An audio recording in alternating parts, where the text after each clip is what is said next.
federal government recently imposed a 7-year moratorium on the establishment of new federal universities, polytechnics and colleges of education, citing proliferation of underutilized institutions, overstretched resources and drop in academic quality as the reason for this major decision.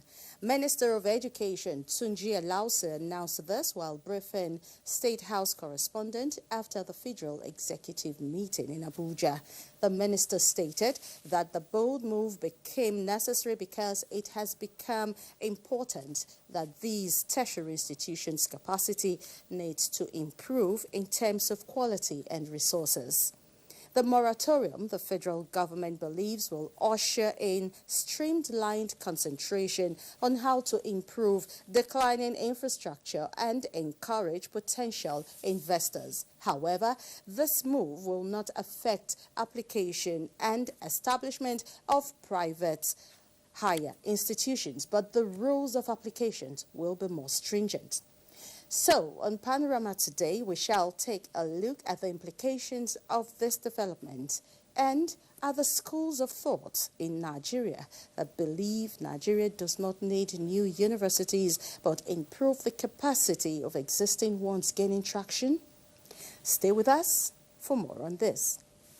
You can watch this news broadcast live on our website at nta.ng/live and on our other social media handles displayed right on your screen. I am Adeola Komiakere. Thanking you for joining us.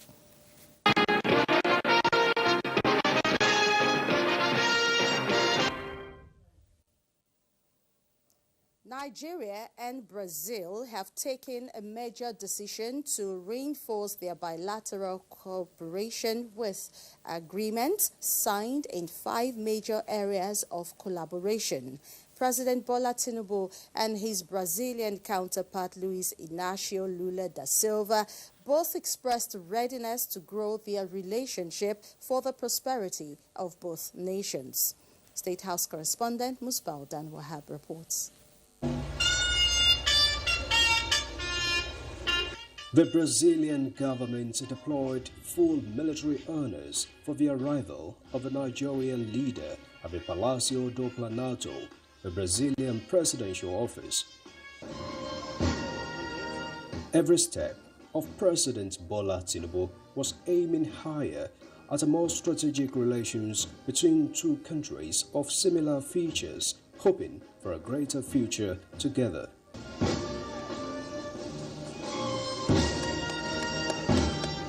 Yet another meeting of two friends in the series. 4th meeting between the two leaders since President Tinubu assumed office. An intercontinental handshake with sense of urgency about to fine-tune decisive bilateral agreements as the largest countries in Africa and South America put action to their commitment to rejuvenate the trade relations which hitherto was on a downward trend between them.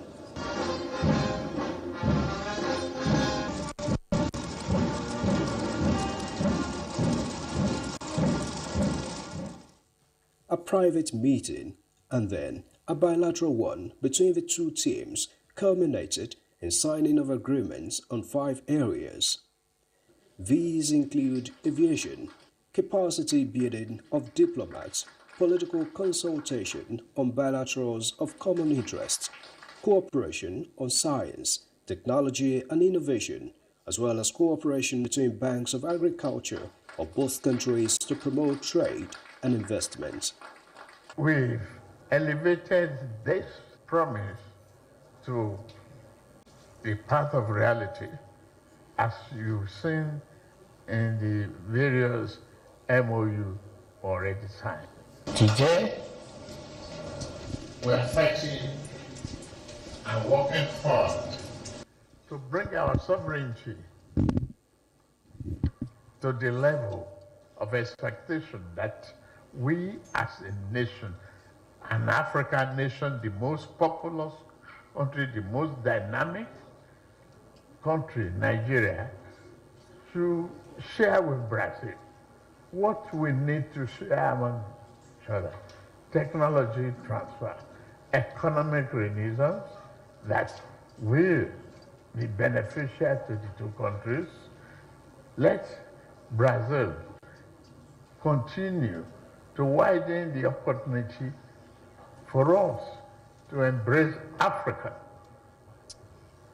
Africa is the new frontier.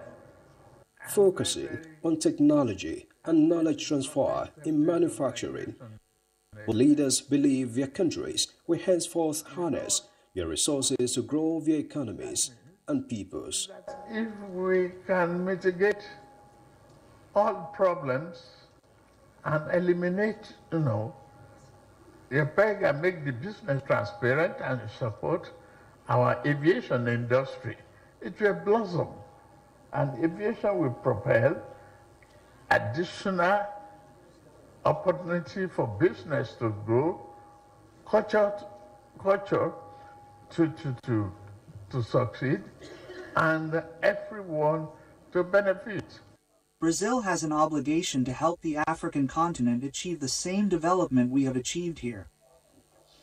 We've thought about this for a long time. It didn't work out, but now, President, you can be sure that your visit to Brazil today definitely signifies Brazil's return to the African continent, not as a country seeking a hegemonic relationship with anyone, but as a country seeking a relationship of solidarity, fraternal, and equality, focused on the growth of the African people and the growth of the African Brazilian people.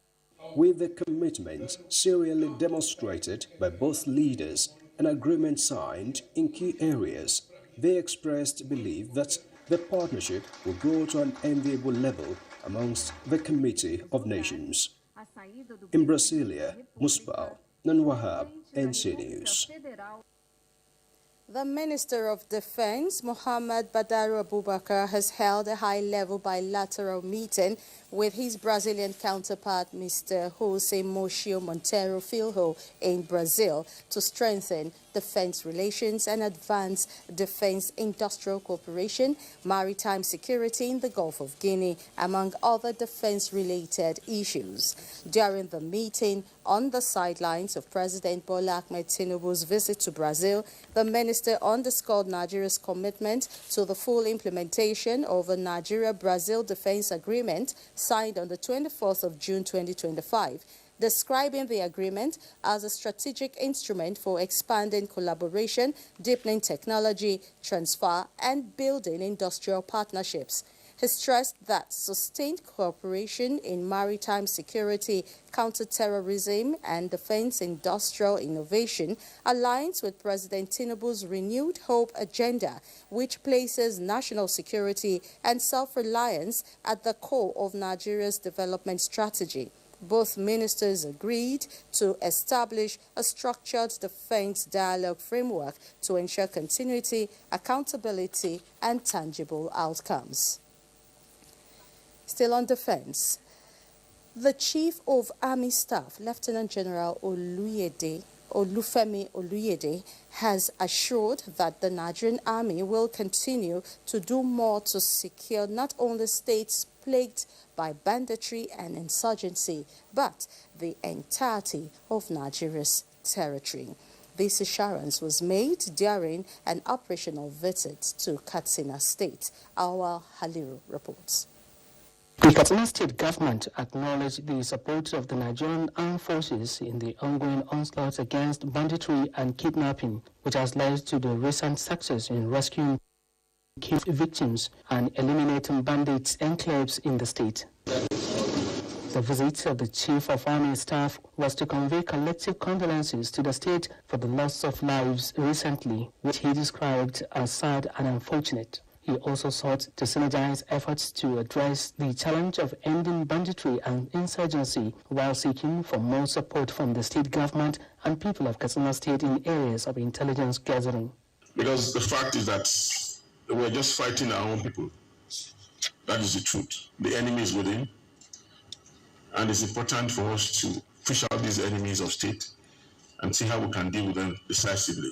Going forward, I just want to register the fact that we will do our best, we will do more to secure Katsina State, not only Katsina State, the entirety of the Nigerian space. Katsina State Acting Governor Farouk Lawal Jobi noted the state's investment in assets and homegrown security initiatives to ensure the recruitment of locals to support the drive towards achieving in Katsina State. He appealed for more support from the armed forces. People have cried out, and now that we have this powerful delegation sent by the federal government to come and reassess our situation and provide additional support to our people. So we thank you, the Nigerian Army, we thank you, Mr. President, for this intervention. The Nigerian Army assured it will do the best to secure the state and the entire country. In Katsina, Awan Hallaru, NTA News. Not done with security, the Nigerian Police Force has recorded major breakthroughs in recent anti-crime operations, rescuing 5 kidnapped victims in Kebbi State and neutralizing 5 suspected kidnappers in Abia State. A statement by the force indicates that the operations also resulted in the recovery of arms, ammunition, and other dangerous weapons, reaffirming its commitment to safeguarding lives and property. In Kebbi State, police operatives working with other security agencies and vigilantes rescued 3 kidnapped victims after a gun battle with armed kidnappers in Shanga Hills. In a separate operation in Danko Wasagu local government area, 2 victims abducted earlier in Zamfara were freed unhurt after a successful confrontation with bandits. Meanwhile, in Abia State, operatives stormed a kidnapper's den in Ukwa West local government area and engaged the gang in a fierce exchange of gunfire. The superior firepower of the police proved decisive as 5 gang members were neutralized and a large cache of arms and ammunition recovered. The Inspector General of Police, Kayode Egbetoko, commended the officers for their bravery and assured Nigerians of sustained efforts to dismantle criminal networks nationwide. It's time for us to take a break. Panorama returns shortly.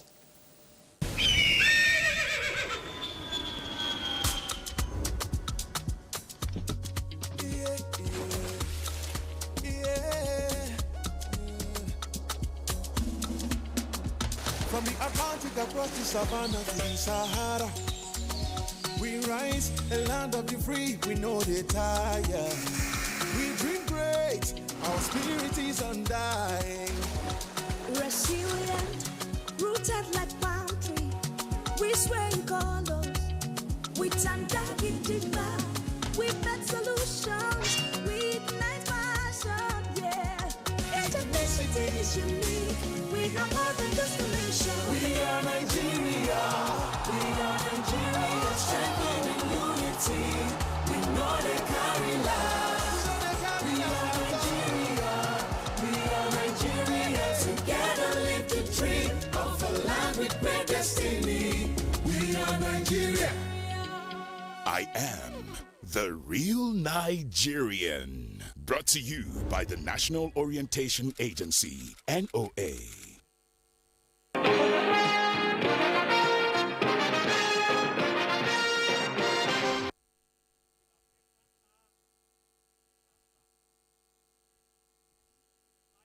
For staying with us. Now, the federal government's pragmatic move to arrest the dwindling fortunes of its tertiary institutions with a 7-year moratorium on establishment of new ones is what the academic community believes will address the churning out of poorly trained but certified graduates from higher institutions.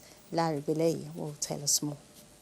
Statistics by the Joint Admission and Matriculation Board, JAMB, shows that the highest number of applicants for one federal university is 58,645, and the lowest is 42,000, while in the state-owned universities category, the highest has 79,000.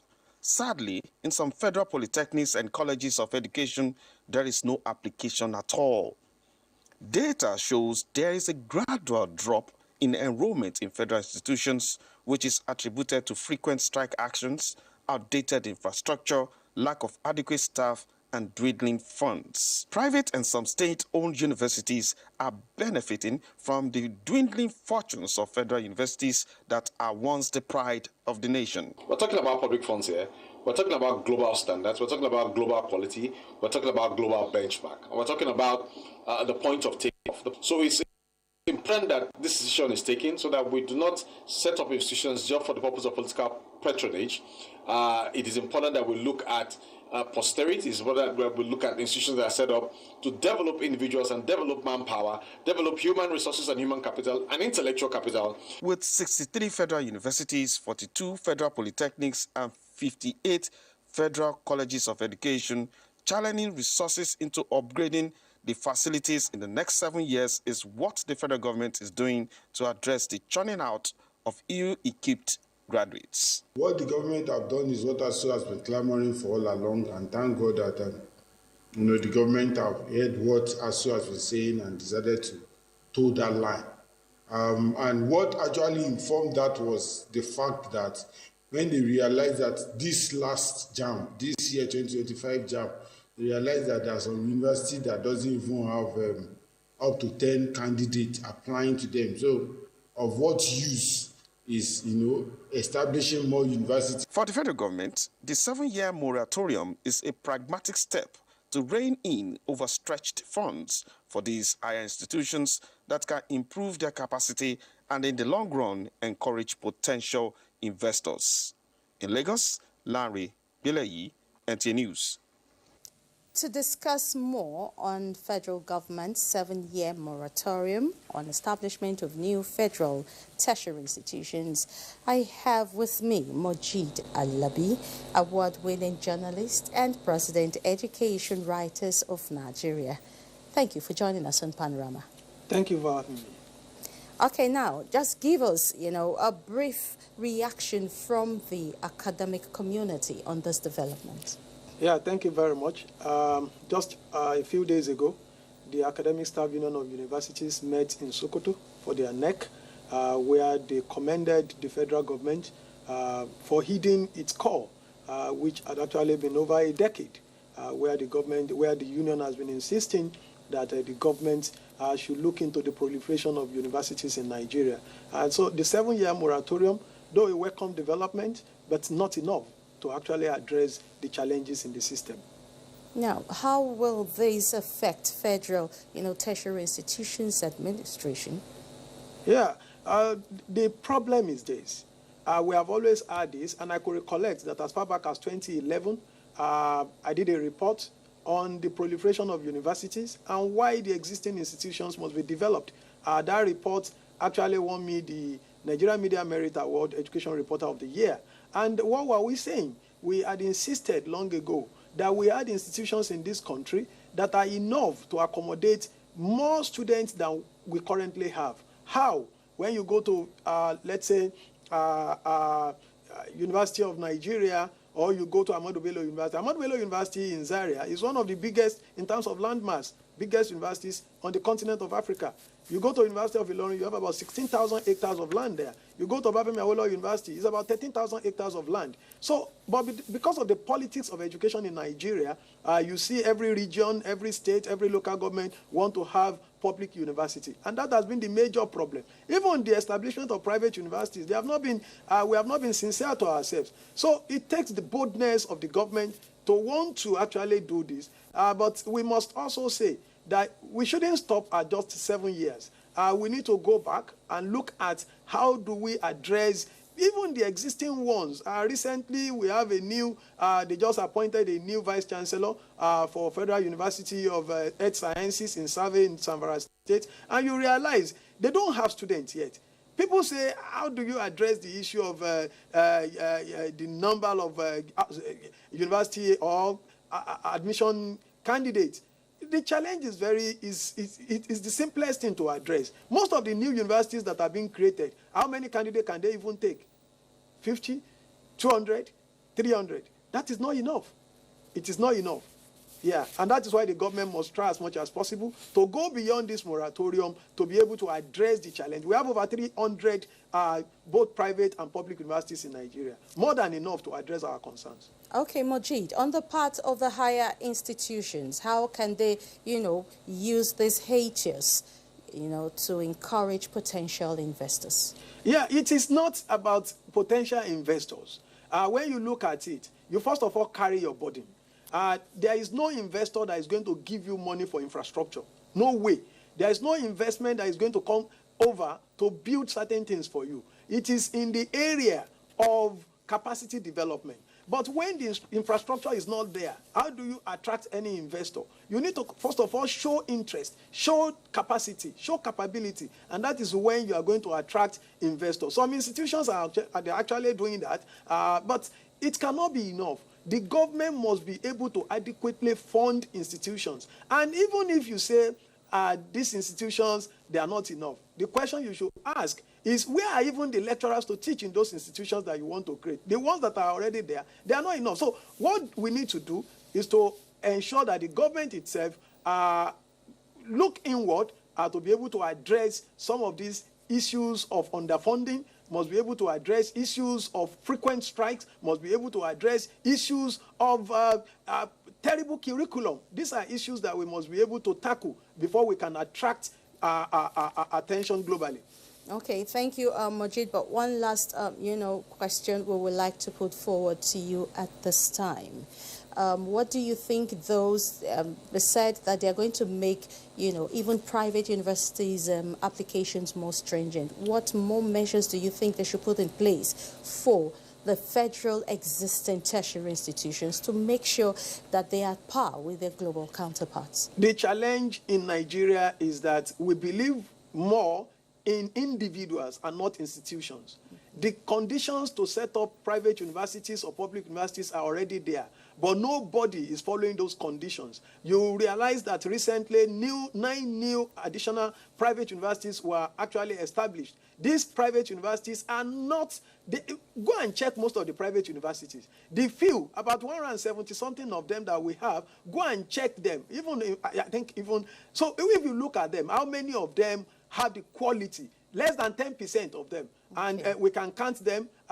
You realize that what the government needs to do is to actually look inward and stop politicizing education. They must address concerns of the workers, because the problem is that most of these individuals who are not staying in the country, they are living not because they want to live. They are living because the conditions, they are very terrible. And none of them will be willing to continue the system without addressing these concerns. Thank you, Majid Alabi, for your thoughts on this issue in Panorama today. We hope that what lecturers and the academic community are clamoring for will be met soonest. Thank you for your time with us. Thank you so much.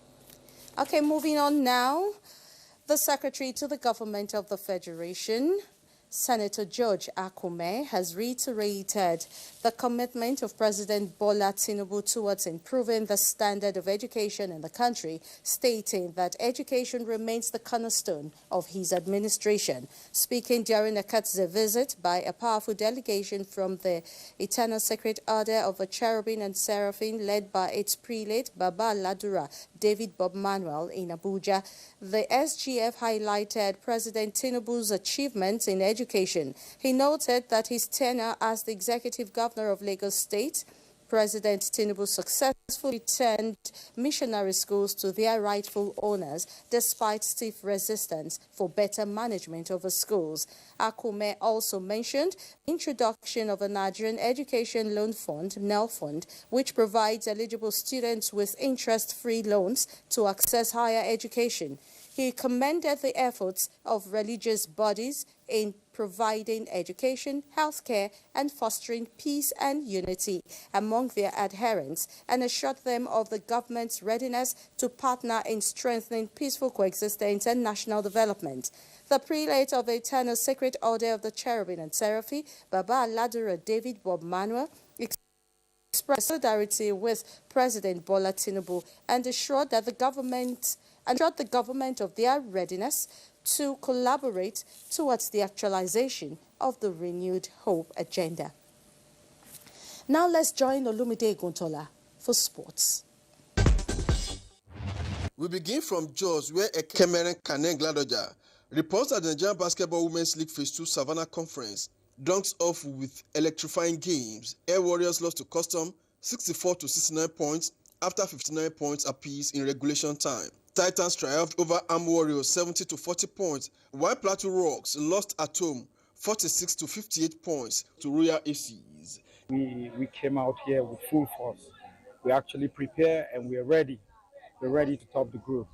My target and vision is to take the league, and I'm ahead of it. I'm going towards that direction. If you see the games that we have had today, the teams have fortified themselves, and then each match is a match to watch. So we are hoping that the next 5 days to 6 days, is going to be very entertaining. In grassroots sports development, athletes from different parts of the country have started arriving at Sabah Delta State for the 9th edition of the National Youth Games. This is the 3rd consecutive time that Delta State is hosting the games. The delegation registration meetings, DRM, for the games ended on the 24th of August to pave way for the commencement of the games over the weekend, with the opening ceremony scheduled for Friday, 29th of August. The chairman of the National Sports Commission, NSC, Shehu Diko, is expected to declare the National Youth Games open on behalf of President Bola Tinubu. From the English Premier League, 16-year-old Rio was the hero Monday night as Liverpool snatched a dramatic 3-2 victory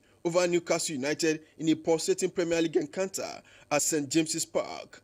The teenager came off the bench to score a stunning top-time winner in the 100th minute, stealing 3 points for his team in a game filled with drama, goals and controversy.